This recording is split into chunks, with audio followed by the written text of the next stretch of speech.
Hi hello नमस्कार. Life of पायलमध्ये तुमचं स्वागत आहे. सकाळचा नाश्ता झालेला आहे आणि आता झाडांची काळजी घेणं सुरू आहे. सगळी घरातली कामं झाल्यानंतर जेवण खावण झाल्यानंतर मस्तपैकी तयार झाले आणि आम्ही निघालो शॉपिंगला, कारण आम्हाला कुठेतरी जायचं आहे. आणि आम्हाला ट्रॅफिकने गाठलं. नवरा पुढच्या गाडीची पप्पी घ्यायला जाणारच होता, तेवढ्यात त्याला थांबवलं आणि थेट झुडिओला घेऊन गेले. मग काय, मग तो पुढे पुढे आणि मी त्याच्या मागे मागे. ट्रायल रूममधून तो बाहेर यायला तयारच नव्हता. हे आवडत नाही, ते आवडत नाही, मी करू तरी काय. शेवटी मी माझ्या लायकीचं इथे काहीच नाही, आपल्याला काहीच आवडत नाही असं समजून ट्रेंड्समध्ये घुसले, पण तिथेही मला काहीच नाही मिळालं. शेवटी मग आम्हाला काहीच का बरं आवडत नाही हे चेक करायला आम्ही लेन्सकार्टमध्ये घुसलो. लेन्सकार्टमध्ये त्यांनी 2-4 चष्मे ट्राय केले. त्याच्यानंतर मग आपण का बरं चान्स सोडा म्हणून मीही एक चष्मा घेतलाच. मग मी हरवलेच असते पार्किंगमध्ये, पण शेवटी नवरा दिसला. नवऱ्याच्या मागे मागे मागे मागे गेले. नवरे बुवा की जय हो असं म्हणत त्यांनी मला मोमोज खायला घातले. त्यानंतर आम्हाला जायचं होतं साखरपुड्याला, त्यामुळे अशी क्यूटशी तयार झाले. पण मैत्रिणींना बघताच माझा नवरा मलाच विसरला.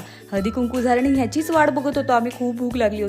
पण या लोकांचं काय चाललं होतं, मॅच. ह्या क्यूट कपलचा साखरपुडा झाल्यानंतर आम्ही थेट घर गाठलं आणि त्यांचे मित्रमैत्रिणी सुद्धा घरी आले होते. सगळं आटपल्यानंतर मी मस्तपैकी स्किन केअर केला. आता हे पार्सल आणि हा पसारा का काढला हे तुम्हाला पुढच्या ब्लॉगमध्ये कळेल. तोपर्यंत नाईक पायल सेजला फॉलो करायला विसरू नका.